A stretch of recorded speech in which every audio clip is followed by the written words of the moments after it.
Iginhayagan pipirang overseas Filipino workers sa Eastern Samar, an ira magkadiro dilain nga istoryahan panigkamot pagsakripisyo ngan kadaugan halangyaw, samtang iginduon ang mga personal nga problema ngan mga krisis, sugadhan kasamukan ha Middle East. Sumalaha ira, dakan bulighan programhan gobyerno pinaagyan OWA, nga balik Pinas, balik hanap buhay program, haira pagbalik kanasod ngan pagbangon utro, para haira pamilya. Hijanet Aclaud Chu, 44 anyos, tikang San Julian, nagtrabahoin 8 katuig sa Saudi Arabia, sugad nga cleaner. Iginpahayag niya nga napirit hiya pagpa-repatriate tungudhan problema hiya papeles ngan kahadlok madakep labi na panahon han giyera Middle East.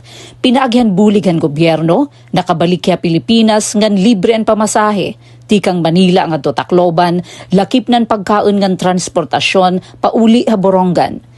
Yan na, nakakarawat yan training tikang ha DTI ngan ginproproseso niya financial assistance ha ilarumhan programa. Samtang hi Floriza Garbo, 49 anyos, tikang Barangay Divinubo, Borongan City, nagtrabaho ha Qatar nga naka-eksperyensya hin maltreatment tikang ha iya amo. Nahimo hiya nga runaway case nga nagpakupkup ha embassy shelter sulod hin 2 ka semana antes makauli ha Pilipinas san Abril 17. Dakan iya pasalamat ha gobyerno tungod han suporta nga iya nakarawat. Iya ginsaysay nga siyahan nga higayon nga nakatagamtamyahin sugad nga bulig. Tikang han iya pag-abroad. Marilyn Pinguel, tikang San Julian, nagtrabaho Hong Kong sulod hin sa katuig ng 3 ka bulan, pero napirit pag-uli tungod kay waray sundan iya amuan kontrata, ngan ginpatrabaho hiya mga butang nga diri sakop han kasabutan. Bisan pahining eksperyensya, nagpapasalamat hiya OWA tungod han financial assistance nga iya gagamiton sugad nga dugang nga puhunan han iya tindahan.